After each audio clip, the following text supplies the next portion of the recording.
தங்கப்பிள்ளையே, இன்று உன் அப்பன் கருப்பண்ணசாமி உன் இல்லத்தில் இருக்கின்ற ஒருவரை மரண படுக்கைக்கு மாற்றப் போகிறேன். என் குழந்தையே, இந்த கருப்பன் என்ன சொல்ல வந்திருக்கிறேன் என்பதையும் நம்மை பயமுறுத்த வந்திருக்கிறாரா? நாம் சந்தோஷமாக இருப்பது இந்த கருப்பனுக்கு பிடிக்கவில்லையா? நம் வாழ்க்கையில் ஏதோ நம்மால் முடிந்த வரையிலும் முயற்சிகளை வாழ்ந்து கொண்டிருக்கின்றோம். அதையும் நம்மால் கெடுப்பதற்காக இந்த கருப்பன் நம்மை தேடி வந்திருக்கிறார்.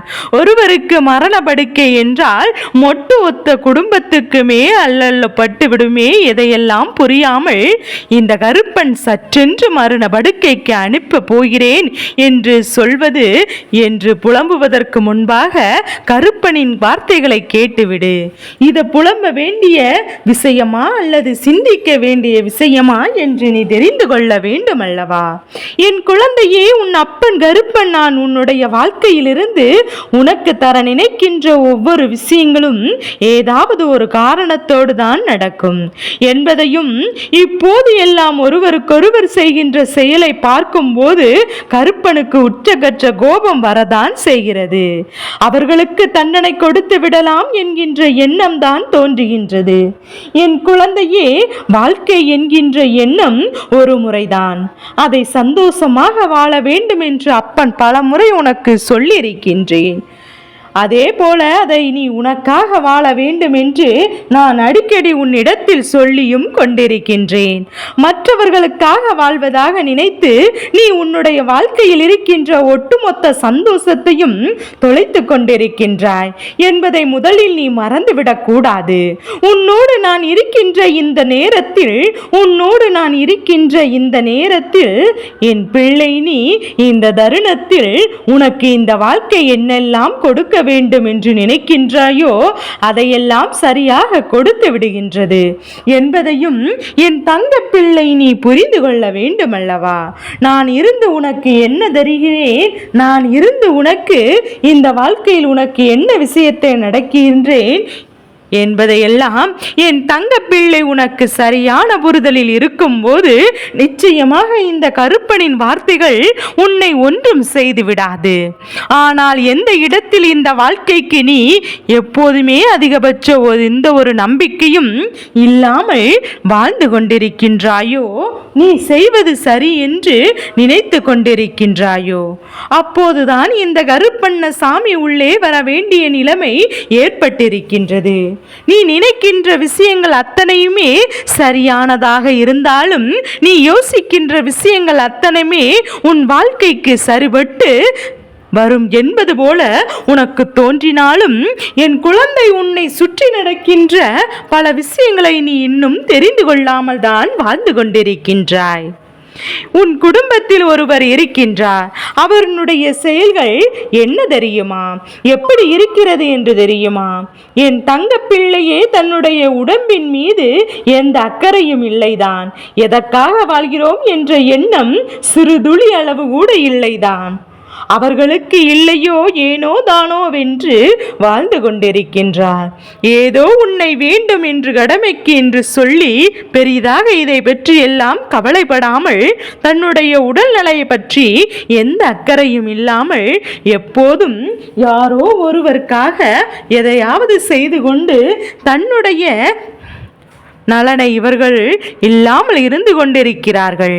இவர்களுக்கு ஒரு பயத்தை காட்ட வேண்டி இந்த கருப்பன் இந்த முடிவை எடுத்திருக்கின்றேன். நான் இவர்களை மரண படுக்கைக்கு அனுப்புவேன் என்று சொன்னதும் நீ என்ன செய்தாய்? ஆனால் நான் என்ன நினைக்கிறேன் என்று உனக்கு புரிகின்றதா?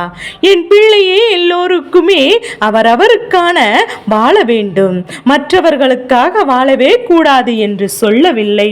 தனக்கான வாழ்க்கையும் வாழ்ந்துவிட வேண்டும் என்றுதான் சொல்கின்றேன்.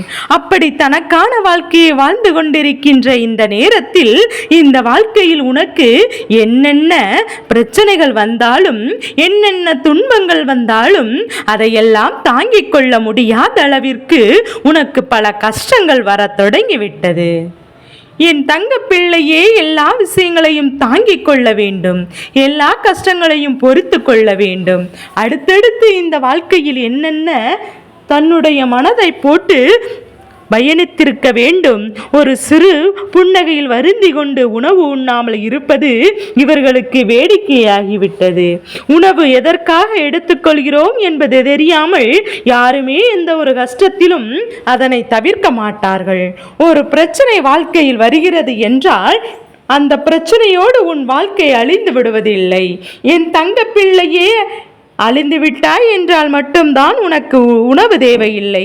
ஆனால் அதன் பிறகும் வாழ்க்கை இருக்கிறது என்று எண்ணும் போது எக்காரணத்தை கொண்டும் என் தங்க பிள்ளை அதையெல்லாம் விட்டுவிடக்கூடாது. எக்காரணத்தை கொண்டும் இந்த விஷயங்களை எல்லாம் தவிர்த்து விடக்கூடாது. உன்னை சுற்றி என்ன நடந்தாலும் சரி, உன்னை சுற்றி எந்த துன்பங்கள் வந்தாலும் சரி, இந்த வாழ்க்கை என்பது நீ எப்போதுமே மகிழ்ச்சியாக வாழ்வதற்குத்தான் உன்னை தேடி தேடி வந்து கொண்டிருக்கின்றது. எத்தனை பேர் துன்பங்களை கொடுத்தாலும் என் குழந்தை, நீ அதையெல்லாம் எதிர்கொண்டு உன்னுடைய மகிழ்ச்சி என்னவென்று நீ தேடத் தொடங்கியிருக்க வேண்டும். நல்லபடியாக உணவு நீ எடுத்திருப்பாய். ஆனால் நிச்சயமாக இது போன்ற பிரச்சனைகள் உனக்கு ஒருபோதும் வந்திருக்காது. இது போன்ற பிரச்சனைகள் எல்லாம் நீ ஒருபோதும் சந்தித்திருக்க மாட்டாய். ஆனால் எல்லாவற்றிற்கும் ஏனோ தானோவெல்லாம் நீ ஒவ்வொரு விஷயங்களையும் நிச்சயமாக வாழ்க்கையில் எல்லா விஷயங்களையும் நாம் வாழ வேண்டும்.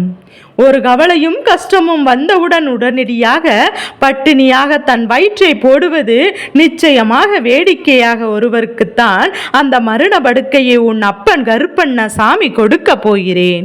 உடலானது எதனால் இயங்குகிறது என்று கூட தெரியாமல் உனக்கு மனது சரியில்லை என்பதற்காக அதனை நீ காய வைத்தால் நாளை உன் உயிருக்கே ஆபத்து ஏற்படும் என்பதையும் கருப்பன் சுயேச்சமாக உன்னிடத்தில் இப்படி சொல்லியிருக்கின்றேன். அப்படி சொன்னால் நீ என்னவென்று காது கொடுத்து கேட்டிருக்க மாட்டாய். கருப்பன் என்ன சொல்ல வருகிறார் என்று ஒரு துளியளவு கூட வருத்தப்பட்டிருக்க மாட்டாய். ஆனால் உன் அப்பன் கருப்பன் உனக்கு நான் தெளிவாக இந்த விஷயத்தை சொல்லிவிடுகிறேன். தெளிவாகவே இந்த விஷயத்தை உன்னுடைய வாழ்க்கையில் என்னவாக மாறுகிறது என்பதையும் உனக்கு நான் புரிந்து கொண்டு சொல்லிவிடுகின்றேன். அதனால் தான் ஒருவரை பயமுறுத்தும் பொருட்டுதான் என் பிள்ளை நான் உணவு உண்ணாமல் சரியாக நீர் அருந்தாமலும் தன்னுடைய உடலை கவனிக்காமலும் இருந்தால் கடைசியில் மரணம்தான் வரும் என்பதையும் உன் அப்பன் கருப்பண்ண சாமி இந்த தலைப்பை உனக்கு வைத்திருக்கிறேனே தவிர என் பிள்ளை அப்பன் எந்த ஒரு பிள்ளையும் தன்னை விட்டு செல்வதை விரும்புவது கிடையாது. என் மனதில் இருக்கின்ற அன்பு என்னவென்று நிச்சயமாக உனக்கு புரிந்திருக்கும். நான் இருப்பது உனக்கு தருகின்ற எல்லா விஷயங்களிலும் ஏதாவது வகையில் உனக்கு இந்த வாழ்க்கை பேரதிர்ஷ்டத்தை கொடுக்கும் என்பதை நீ புரிந்து கொண்டிருப்பாய் அல்லவா? அப்படி இருக்கும்போது இனி என்ன நடக்கும், எது நடக்கும் என்பதையும் சர்வ நிச்சயமாக தெளிவாக கவனிக்க வேண்டும் அல்லவா? என் தங்க பிள்ளையே, என்ன நினைத்தாலும் எந்த விஷயத்தை பெற நினைத்தாலும் அதற்கு பின்னால் இருக்கின்ற சில உண்மைகளையும் நீ புரிந்து கொள்ள வேண்டும்.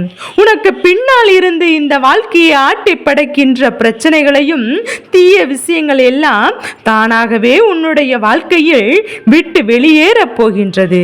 இந்த கருப்பன் நான் உனக்கு நிச்சயமாக உன்னோடு இருக்கின்ற இந்த நேரங்களில் நிச்சயமாக இனியாவது உன் வாழ்க்கையின் மீது உன்னோடு இருக்கின்ற உடலின் மீதும் அதிக அக்கறை கொடுக்க வேண்டும் என்று எதற்காக உன் மீது வாழ்கிறோம் என்பது முதலில் உனக்கு புரிந்திருக்க வேண்டும். எல்லோருக்கும் இருக்கிறார்கள், நானும் இருக்கிறேன் என்று ஒருபோதும் என் பிள்ளை நீ சொல்லிவிடக்கூடாது. எல்லோருமே இந்த வாழ்க்கையில் ஏதோ ஒன்றை செய்து கொண்டே தான் இருக்கிறார்கள். ஏதோ ஒன்றை இந்த வாழ்க்கையில் இருந்து ஒருவருக்கொருவர் இழந்து கொண்டே தான் இருக்கிறார்கள். ஆனாலும் என்ன நடந்தாலும் சரி, என்ன வந்தாலும் சரி, நான் கொண்டு வந்து எப்போதும் அப்பன் சொன்ன வார்த்தைகளை கேட்டு அதற்கேற்றார் போல நடந்து கொள்ள வேண்டும். மனநிலையும் உடல்நிலையும் மிகவும் அவசியம். உடல்நிலை சரியாக இருந்தால்தான் ஒருவருடைய மனதானது சரியாக இருக்கும். ஒருவருடைய மனநிலை சரியாக இருந்தால்தான் ஒருவருடைய உடல் நலமும் சரியாக இருக்கும். ஒவ்வொரு கருத்துகளையும் நீ என்னவென்று கேட்பாயானால் அதில் நிச்சயமாக இதுதான் உனக்காக சொல்லப்பட்டிருக்கும். அது என்ன என்று தெரியுமா? உன் உடலை நீயேதான் கவனிக்க வேண்டும். உனக்கு ஏற்பட்டிருக்கின்ற பிரச்சனைகளும் நீதான் அதை வெளியில் சென்று காண்பிக்க வேண்டும். யாரும் வந்து எதுவும் செய்வார்கள் என்று ஒருபோதும் காத்து கொண்டிருக்காதே. யாரும் வந்து எப்போதுமே உனக்கு எந்த ஒரு உதவிகளையும் செய்ய போவது கிடையாது. அந்த அளவிற்கு நல்ல மனது கொண்டவர்கள் யாரும் என்றும் இங்கு கிடையாது. அதனால் இந்த வாழ்க்கையில் உன்னை சுற்றி நடக்கின்ற விஷயங்களை எல்லாம் நீ சரியாக புரிந்து கொண்டால் உன்னை சுற்றி நடக்கின்ற எல்லா விஷயங்களையும் என்னவென்று தெளிவாக புரிந்து கொண்டால் போதும். நிச்சயமாக சர்வ நிச்சயமாக உன்னை தேடிய அத்தனை விஷயங்களும் உன் கைகளில் வந்து சேரும் என்பதை நீ புரிந்து கொள்வாய். கருப்பனின் வார்த்தைகளின் மீது உனக்கு நம்பிக்கை இருக்கிறது என்றால் இனியாவது இந்த வாழ்க்கை உனக்கு கொடுக்கின்ற ஒவ்வொரு விஷயங்களையும் சரியானது என்று சொல்லி என் பிள்ளை அதை அடைவதற்கு நீ முயற்சிகளை செய்ய வேண்டும். நீ முடங்கி கிடந்து விட்டால் மரணம் உன்னை கேட்காமலேயே செய்து கொண்டே இருக்கும். மரணம் எப்போதும் உன்னிடத்தில் வந்து கேட்டு வருவதில்லை. இருந்தாலும் நமக்கே சிலர் நேரங்களில் தெரிவித்துவிடும் தம்முடைய உடல் நிலத்தில் இத்தனை மோசமாக இருக்கிறது என்று. அப்படி இருக்கும்போது என் குழந்தை உன்னுடைய வாழ்க்கை வேண்டும் என்று நீ எப்போதும் கொடுக்க நினைக்கின்ற ஒவ்வொரு விஷயங்களுக்கு பின்னாலும் யாருடைய ஒருவரின் தலையீடு நிச்சயமாக இருக்கின்றதோ, யாரோ ஒருவர் பிரச்சனைகளை உன் வாழ்க்கைக்குள் திணிக்க முயற்சி செய்கின்றார்களோ, நீ கொடுத்த இடம்தான் அத்தனைக்கும் காரணமாக இருக்கின்றது. பிரச்சனை செய்கிறார்கள் என்று வந்தவுடன் வேண்டுமென்றே அளவை வைக்க வேண்டும் என்று சொல்லி உனக்கு பிரச்சனைகளை உருவாக்கப் போவது யார் என்பதையும் முதலில் நீ புரிந்து கொள்ள வேண்டும். என் அன்பு பிள்ளையே, எல்லா விஷயங்களையும் கடந்து எல்லா துன்பங்களையும் தாண்டி இந்த வாழ்க்கை உனக்கு என்னெல்லாம் விஷயங்களையும் கொடுக்க வேண்டும் என்று நினைக்கின்றாயோ, யோசிக்கின்றாயோ, அதன் மீது உன்னுடைய கவனத்தை செலுத்து. என் பிள்ளையே, ஒரு இடத்தில் அவமானப்படுகிறோம் என்றால் அந்த இடத்திலிருந்து நீ மீண்டும் வர வேண்டும். பல முயற்சிகளை செய்து பல துன்பங்களை கொடுத்து உனக்கு இந்த வாழ்க்கையில் என்னெல்லாம் கிடைக்க வேண்டும் என்று அதை நோக்கிய உன்னுடைய பயணம் மட்டும் தெளிவாக இருக்க வேண்டும். சோர்ந்து கிடத்தால் அந்தோடு அத்தனையும் முடிந்ததல்ல என்பதையும் புரிந்து கொண்டு எந்த இடத்தில் தயக்கமில்லாமல் நீ பயணிக்கின்றாயோ அந்த இடத்தில் இந்த வாழ்க்கையின் வெற்றி உனக்கு நிறைவாக கிடைக்கும் என்பதையும் நீ புரிந்து கொள்ள வேண்டும். கருப்பன் சொன்ன விஷயத்தில் இருக்கின்ற அர்த்தம் புரிகின்றதா? உன்னுடைய இல்லத்தில் இருக்கின்ற பிரச்சனைகளும் எந்த ஒரு பிள்ளை இது போன்ற ஒரு சூழ்நிலையில் இருக்கின்றதோ, எந்த இடத்திலும் அங்கும் இங்குமாக சுற்றி திரிகிறதோ, அது மட்டுமல்லாமல் இந்த வாழ்க்கையில் நீ எத்தனையும் நினைத்து எல்லாம் வெற்றிகரமாக முடித்து விட்டால் போதும் என்றுதான் உன் அம்மா நிச்சயமாக உன்னிடத்தில் சொல்லிக் கொண்டிருக்கிறேன். என்ன நடந்து விட்டது, எது நடந்து விட்டது என்று சொல்லி இனிமேலாவது வருத்தப்பட்டு உனக்கான பொன்னான நேரத்தை நீ விட்டு விடாமல் உனக்கான வாழ்க்கையை, உனக்கான பல நல்ல விஷயங்களை எல்லாம் என்னவென்று நீ தெரிந்து கொள்ள வேண்டும். அதற்கு ஏற்றார் போல நீ உன்னால் ஆன முயற்சிகளையும் செய்து கொண்டே இரு. உனக்காக நான் இப்போது இருக்கின்ற இந்த தருணங்களும், உனக்காக நான் இருக்கின்ற இந்த நேரங்களும், இந்த கருப்பன் உன் வாழ்க்கையில் சொல்வது போல எத்தனை பெரிய பிரச்சனைகள் வந்தாலும் அதிலிருந்து நீ நிச்சயமாக மீண்டு வந்து விடுவாய். நீ இப்போது அப்பன் சொன்ன வார்த்தைகளை எல்லாம் கேட்டு தெளிவாக கொண்டாயா? கருப்பன் இது போன்ற விஷயங்களை எல்லாம் நிச்சயமாக என் குழந்தைக்கு செய்துவிட்டு அதன் பிறகு வருகின்ற துன்பங்களை பார்ப்பேன் அல்லவா? ஆனால் என் குழந்தை, நீயோ உன் வாழ்க்கையில் நடக்கின்ற ஒவ்வொரு விஷயங்களையும், ஒவ்வொரு பிரச்சனைகளையும் சற்றென்று மனமுடைந்து விடுகின்றாய். இனிமேல் உன்னுடைய உடலும் உன்னுடைய உள்ளமும் ஆரோக்கியமாக இருக்கின்ற வேண்டும் என்பதை மனதில் வைத்துக்கொண்டு செய்கின்ற செயலை தெளிவாக செய். எந்த ஒரு இடத்திலும் உனக்கு இந்த வாழ்க்கையில் கஷ்டங்கள் வராதபடிக்கு இந்த கருப்பண்ண சாமி உனக்கு மிக பெரிய காவலாக நிற்கின்றேன். நான் மரண படுக்கைக்கு அனுப்பியதனால்தான் புத்தி வரும், அப்போதுதான் அதிலிருந்து நீ மீண்டு வருவாய் என்றால் நிச்சயமாக அதை யாராலும் இல்லை என்று மறுத்துவிட முடியாது. யாரும் அதை இல்லை என்று சொல்லிவிட முடியாது. கருப்பன் சொன்ன வார்த்தைகள் இருக்கின்ற அர்த்தம் உனக்கு புரிகிறது என்று உன்னுடைய உடலையும் உன்னுடைய மனதையும் நல்லபடியாக என் பிள்ளை நீ கவனித்துக்கொள்.